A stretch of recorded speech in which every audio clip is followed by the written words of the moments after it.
پخوا به څه ښایسته وختونه وو.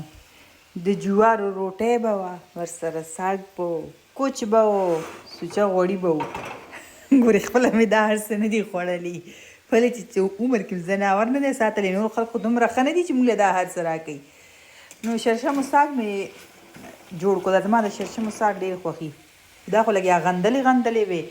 زما هغه بیخي پاڼو والا ساګ سي چې دا پته نشي دې کې څه فرق دی. دا فرق راته تاسو وښایي چې دا غندلې او د شرشمو ساګ پاڼې پاڼې شین، د دې یو بوټی نه دی، د دې یو تخم نه دی.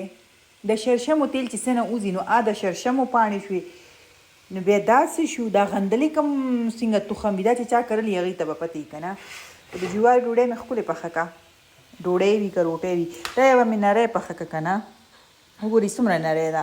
او دا یوه مې چې ده که نه دا مې لږه موټی پخه کړه. ما ته دې لږه موټی وي او ورسره به دغه کو سلاد ملاد کو. د غرمې د روټۍ تیاري ده. نن مې غرمې کې درته سلام واچولو. غرمې کې به خیر کله کله سلامونه اچوو.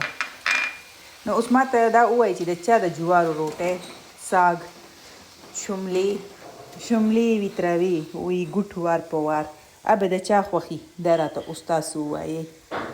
بس زه به زر دا دغه کړمه، دې نه پس بیا نور کوکینګ دی هغه به کومه. رښتیا ځان ته به چای پخوم. یو زړه راته وایي چې دې سره ځان له چای پخه کړه که نه، او یو راته وایي چې نه خو یادونه تازه کې. کلو کې خو مې دا شیونه خو مې خوړلي دي که خپل نه مې ځناورونه مې خپل نه دي ساتلي. نو هم چې نه که نه دغه وکړه، شملې به سره جوړې کړه چې څه به ورسره خوند کوي. شملې وکړه، چای. د چایو نشیان چې کوم دي هغوی خو به وایي چې چایګانې دي وي بل څه دی ډوي نه. او چې کوم د چایو نشیان ني هغه به وایي چې شملې دي. که څنګه همداسې ده که نه.